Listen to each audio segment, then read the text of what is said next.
I lost my son suddenly. At his funeral, in the middle of my grief, my daughter-in-law humiliated me and told me to leave. I walked out in silence. But what happened afterward revealed truths she never expected, and quietly dismantled everything she thought she controlled. If you value emotional, respectful storytelling, stories about silence, dignity, and real human pain rather than shouting and revenge, subscribe to the channel.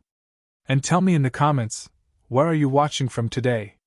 Now let me take you back to the day that changed how I see family forever.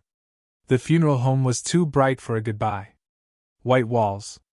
Rows of chairs. The low hum of whispered condolences that never quite reached me. At the front of the room stood my son's photograph. He was smiling. The same soft smile he had as a boy, when he used to run toward me after school, backpack bouncing, calling my name before he even reached the door. I sat in the second row. Close enough to see every detail of his face. Close enough to feel the finality of it settling into my bones. I told myself I would cry later. In private. Somewhere safe. But grief doesn't listen to plans. It came quietly at first, a tightening in my throat, a burning behind my eyes. Then my hands began to shake. My shoulders followed. I wasn't wailing. I wasn't disrupting the service. I was just losing my child. The room carried on around me. The priest spoke about faith and memories. People nodded. Someone behind me sniffled. And then someone leaned in. Too close. My daughter-in-law's perfume reached me before her voice did. "Stop crying," she whispered. Not gently. Not with concern. Sharp. Controlled. "People are looking." For a moment, I wondered if shock had twisted her words. I turned my head slightly, searching her face for compassion. I didn't find it. Her eyes were dry. Her expression impatient. Then she said the words that froze something inside me forever.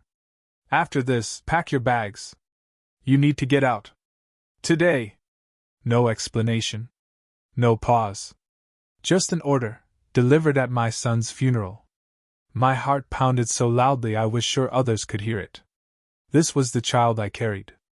The boy whose scraped knees I kissed. The man I was burying that day. And my grief had become inconvenient. I wanted to speak. To ask why. To remind her whose funeral this was. But something inside me went still. Not numb. Resolved. I nodded. Not because I agreed. But because breaking in that room would have taken the last piece of dignity I had left. I didn't cry again after that. I sat through the final prayer, dry-eyed, staring at the floor. When the service ended and people rose to embrace one another, I stood too. Alone. And as I walked toward the exit, one thought echoed louder than the prayers ever had. I wasn't just losing my son. I was being erased. And I had no idea yet how expensive that silence was going to be, for her. The moment I stepped outside the funeral home, the noise disappeared. Not the sound, but the meaning. Cars passed. Doors opened and closed. People spoke behind me. Yet everything felt muffled, like the world had wrapped itself in cotton. The sky was gray. Not stormy. Not dramatic. Just dull. As if even the weather had nothing left to give. I stood on the steps for a moment, unsure where to go. Inside, my daughter-in-law was still receiving condolences. People were hugging her, telling her how strong she was. No one followed me. No one asked if I needed help. I walked to my car slowly, every step heavier than the last, and sat behind the wheel without starting the engine. My hands rested there, useless. That was when the second wave of grief hit. Not for my son, but for myself.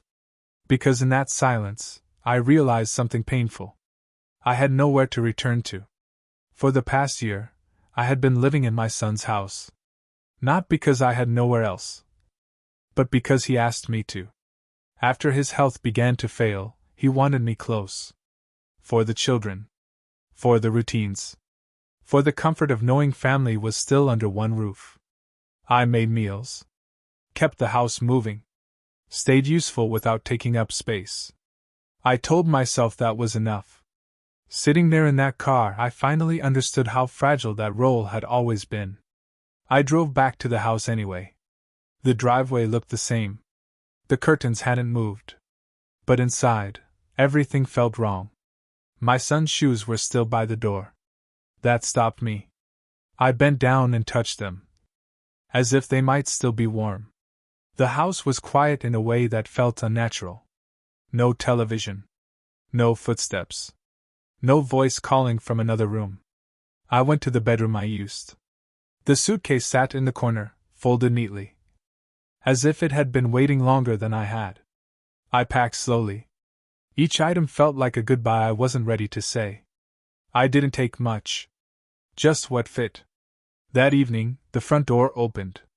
My daughter-in-law came in. She didn't ask how the service had affected me. She didn't mention my son. She looked at the suitcase and said flatly, "You should be gone by morning." No anger. No hesitation. Like this was logistics. Not loss. I nodded again. That night, I lay on the edge of the bed, staring at the ceiling. Sleep didn't come. Memories did. My son as a boy. My son as a man. My son asking me once, quietly, "You'll always be there for them, right?" Tears slid into my ears, silent and hot. And in that darkness, something changed. I wasn't just grieving anymore. I stopped waiting to be allowed to matter. Because grief can hollow you out.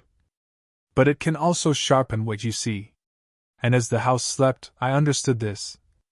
She thought sending me away would make me disappear. What she didn't understand was that silence doesn't erase someone like me. It prepares them. This wasn't the end. It was the moment I stopped shrinking. And this silence, this quiet she mistook for weakness, was only the beginning. Morning came without ceremony. No alarm. No knock.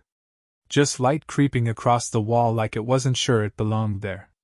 I rose before anyone else in the house stirred. Not because I was eager to leave, but because I wanted my departure to be clean. I dressed slowly. Folded the blanket the way my mother once taught me. Placed the pillow back where it belonged.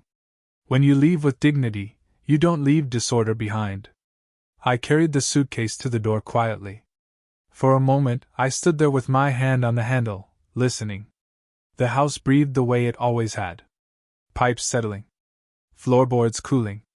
A place pretending nothing had changed. But everything had. I stepped outside just as the sun began lifting itself over the rooftops. The air was cool. Sharp. Honest. I didn't know exactly where I was going.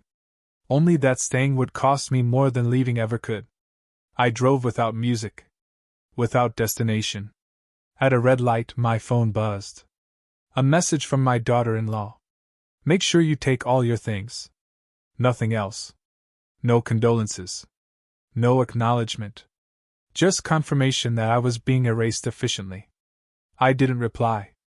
Instead, I pulled into a diner I'd passed 100 times but never entered. It smelled like coffee and toast. Like mornings that didn't require permission. I sat alone in a booth by the window and ordered eggs I barely touched. As I sipped the coffee, something strange happened. My grief softened, not disappeared, but shifted. Because for the first time since my son died, I wasn't being managed. No one was telling me how to feel. No one was correcting my presence. No one was rushing me through my own pain. That's when clarity arrived. Quietly. Firmly. I realized my daughter-in-law hadn't just asked me to leave the house. She'd assumed I had nothing else. No claim. No voice. No place to stand. She believed grief had emptied me. She was wrong. After breakfast, I drove to a small motel on the edge of town. Nothing fancy. Just clean sheets and a door that locked. The clerk didn't ask questions. She didn't rush me. She slid the key across the counter and said, "Take care of yourself." Those words landed harder than she knew. In the room, I sat on the bed and finally let myself cry. Not loudly. Not dramatically. Just the kind of crying that comes when no one is watching, and you don't need them to. Later that afternoon, I opened my bag. Inside was more than clothes. There were documents I'd kept without thinking. Mail addressed to me. Medical forms I'd helped my son organize. Receipts. Insurance papers. School records for the children. Things you accumulate when you're just helping. Things people forget you have. I didn't search for anything. I noticed. And what I noticed made one thing clear. I hadn't been a guest. I had been a foundation.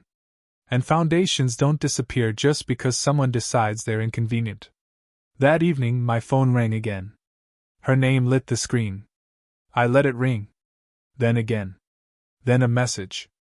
We need to talk about the house. That stopped me. Because hours earlier, I'd been told to leave as if I were disposable. Now, suddenly, there was a conversation to be had. I didn't respond right away. I needed to understand something first. Not her tone. Not her urgency. But her timing. I slept that night for the first time since the funeral. Not peacefully. But deeply. The kind of sleep that comes after your body finally stops bracing. The next morning, I sat on the edge of the bed and made a decision. I wasn't going to confront her. I wasn't going to beg. I wasn't going to demand anything.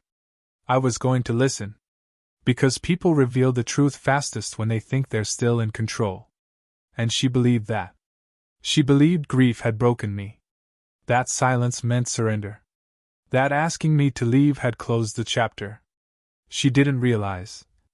Silence is not absence. It's observation. And I had been watching for longer than she knew. As I checked out of the motel, my phone buzzed again. Please call me today. I smiled faintly.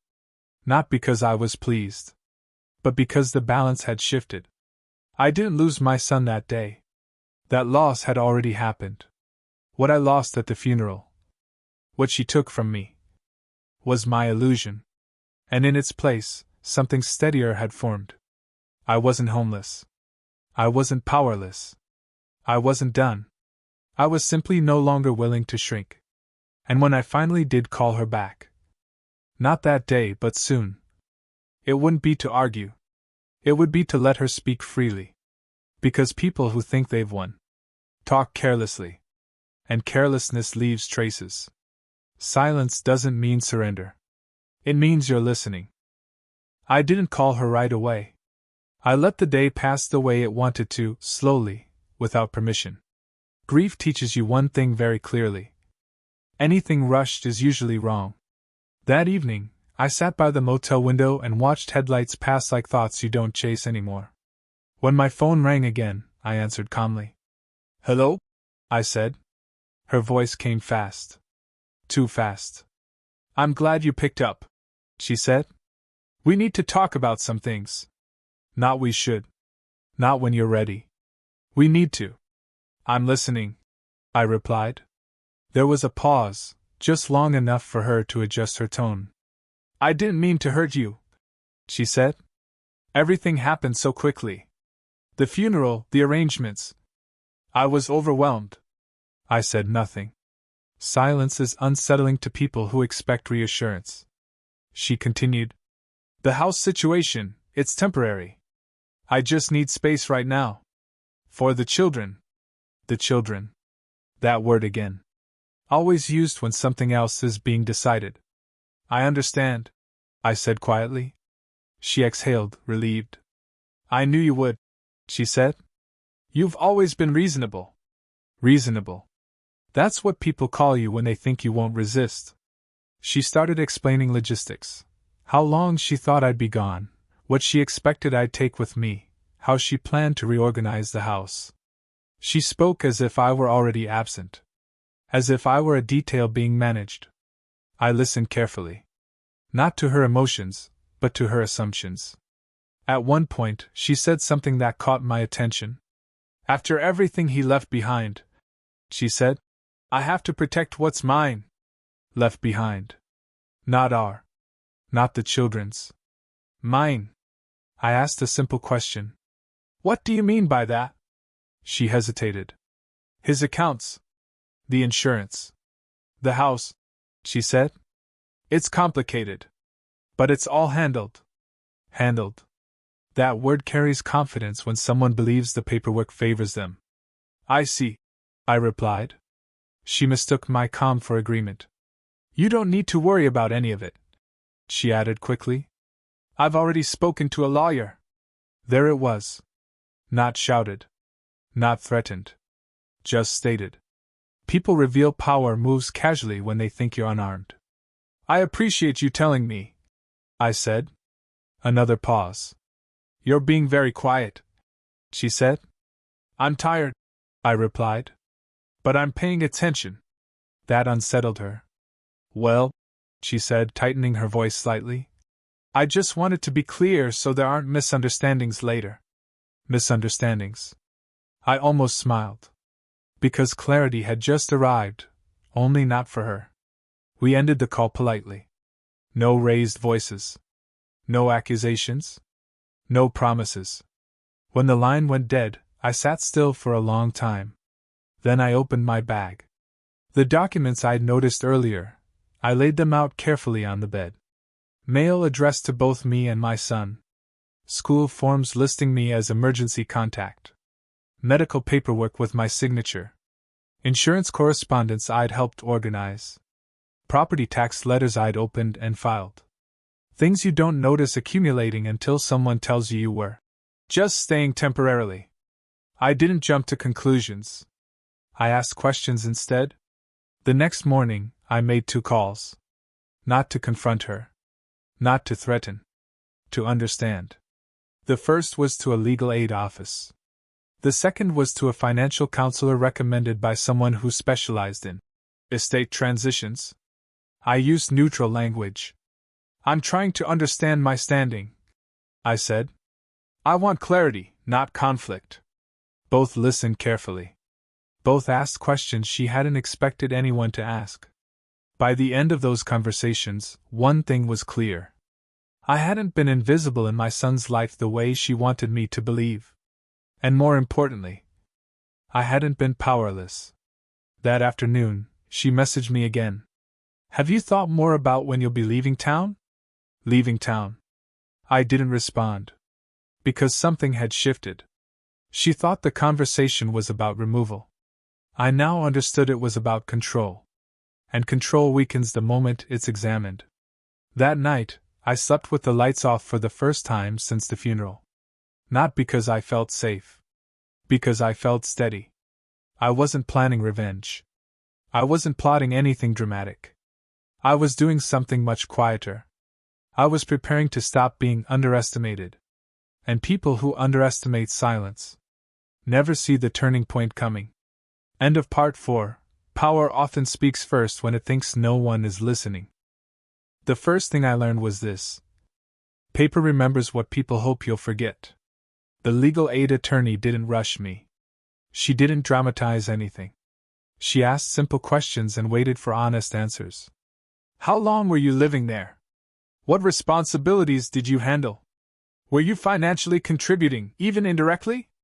Were you listed anywhere, school, medical, insurance? Each answer shifted something slightly.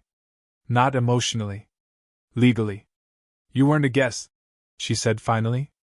You were a resident with established role and reliance. Reliance. That word mattered. The financial counselor was just as precise. He went through my bank statements slowly, pointing out patterns I'd never thought to question. Groceries I paid for regularly. Utilities that came from my account. School supplies. Medical copays for the children. You supported a household, he said. That creates expectations and obligations. Not affection.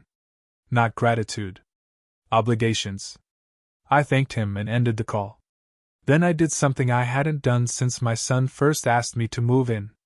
I opened the file cabinet. Inside were years of order. Receipts I'd saved without thinking. Forms I'd signed because someone needed help. Emails confirming appointments, enrollments, permissions. I wasn't looking for leverage. I was looking for accuracy. And accuracy, it turns out, has weight. I began making copies. Not piles. Categories. Housing. Finances. Caregiving. Education. Each document told a small, unremarkable truth. Together, they told a story she hadn't planned for. A story where I wasn't passing through. Where I wasn't dependent. Where I wasn't invisible. That afternoon, I received another message from her. The kids are asking when they'll see you again. I stared at it longer than necessary. I didn't respond immediately. Not because I didn't care. Because I cared enough to be careful. When I did reply, it was brief. I miss them too. Let's talk after things settle. She answered within seconds. They need stability. There it was again. Stability, used like a shield. But stability isn't about removing people quietly. It's about continuity. And continuity leaves evidence. The attorney called me back later that evening. There's something else, she said. Your name appears on the emergency contact records at the school. Yes, I said. My son insisted. That matters, she replied. It means the system recognized you as responsible. Responsible. Another word that doesn't fade easily. She explained my options calmly. Not aggressive ones. Not dramatic ones. Protective ones. Temporary housing rights. Personal property protection. Visitation considerations. Not revenge. Presence. That night, I realized something quietly profound. She thought power lived in silence. In telling me to leave without explanation. But power actually lives in systems. And systems don't care who cries at funerals. They care who shows up on forms. Who paid. Who stayed. Who was listed when it mattered. I didn't contact her again that day. I didn't warn her. I didn't accuse her. I let her keep believing the story she'd written. Because stories collapse fastest when the reader finally checks the footnotes. As I turned off the light, I felt something unfamiliar. Not hope. Not anger. Ground. For the first time since my son died, I wasn't reacting. I was standing. And tomorrow, I would take the first quiet step that would make it impossible for her to pretend I'd never been there. Silence fades, but records don't. The call didn't come from her. It came from the school. A polite voicemail. Careful wording. They were updating records, after my son's passing. Verifying guardianship details. Emergency contacts. Pickup authorizations. Normal procedure. Except procedures don't usually reach out twice. When I returned the call, the administrator sounded relieved. We just needed to clarify your role, she said. You've been listed consistently over the last year. Yes, I replied. That's correct. There was a pause as she typed. And you were living in the household full-time? Yes. Another pause. Thank you, she said. That helps. Helps what? She didn't say. But I knew. Systems don't run on emotion. They run on consistency. Later that afternoon, my attorney emailed. We've sent a formal notice regarding personal property and residency history. No response required from you. Formal notice. That phrase carries weight. It means someone else now has to explain things. In writing. On record. That evening, my daughter-in-law called for the first time since the funeral. Her voice was different. Not sharp. Not commanding. Measured. We need to talk, she said. There are some misunderstandings. I didn't rush to fill the silence. Yes, I replied. There are. She continued quickly. I didn't mean for things to feel abrupt. It's just been overwhelming. The kids, the house, everything. I understand being overwhelmed, I said. I just don't understand being erased. Another silence. Then, I never said you didn't matter. You told me to leave, I replied. At my son's funeral. Her breath caught. I was emotional, she said. That day was hard for everyone. Yes, I agreed. It was. She changed tactics. We don't need to involve outsiders, she said. We can handle this privately. That was the moment I knew something had shifted. People who feel in control don't ask to keep things private. I'm not involving anyone, I said calmly. I'm responding. She didn't like that. You're making this bigger than it needs to be. No, I replied. I'm making it accurate. The call ended shortly after. Not angrily. Abruptly. That night, I sat at the small desk in my room and reviewed the copies again. Not because I was afraid of losing them. Because I wanted to remember something important. I hadn't done anything aggressive. I hadn't demanded access. I hadn't raised my voice. All I'd done was exist. Clearly. Consistently. On record. And that was enough to unsettle the story she'd built. The next morning, another email arrived. This one from her attorney. Polite. Neutral. Requesting clarification. Requesting. That word doesn't appear when someone thinks they're untouchable. I forwarded it to my attorney and closed the laptop. Outside, the world moved on. Cars passed. Neighbors walked dogs. Someone laughed in the distance. Life didn't know what was happening. And it didn't need to. Because the truth doesn't announce itself when it's working. It just begins to narrow the space where lies can stand. And I could feel it now. That narrowing. She had believed silence would make me small. Instead, it had made me precise. When silence is documented, it stops being empty. Nothing ended with an apology.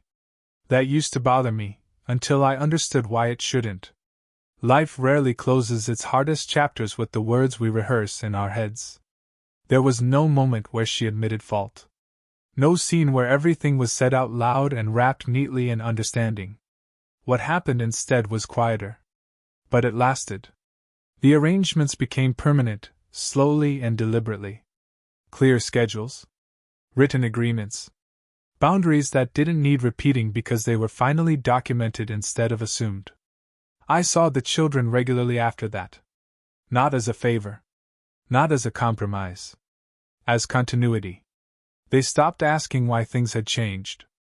Children accept stability when it's consistent. They adjusted the way plants do, toward whatever light doesn't move away from them. One afternoon, as we sat on a park bench watching leaves fall, the older one leaned against my arm and said, without thinking, "Dad used to like this time of year?" I nodded. He did. That was all. No one corrected him for saying Dad. No one told him not to bring it up. Grief doesn't need policing. It needs space. Over time, the house I was pushed out of stopped feeling like something I'd lost.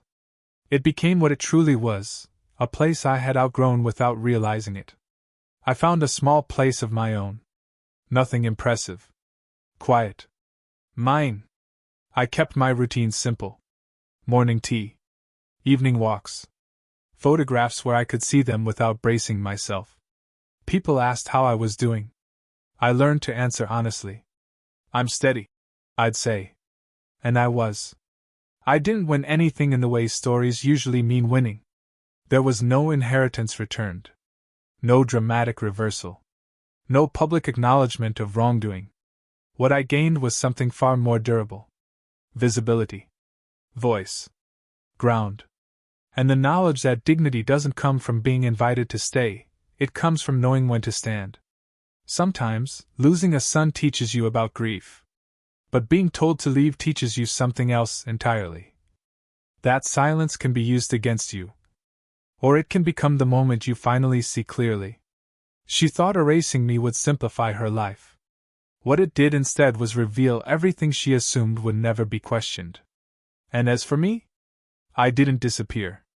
I remained. Quietly. Fully. And on my own terms. If this story stayed with you, if you've ever been pushed aside in a moment when you needed compassion most, know this. You don't have to shout to be heard. You don't have to fight to be remembered. And you don't have to break to prove you mattered. Sometimes the strongest thing you can do is walk out with your dignity intact, and let the truth catch up on its own. Thank you for listening. And if stories like this matter to you, stories about family, loss, and quiet strength, subscribe to the channel. Because not all power is loud. And not all endings need permission.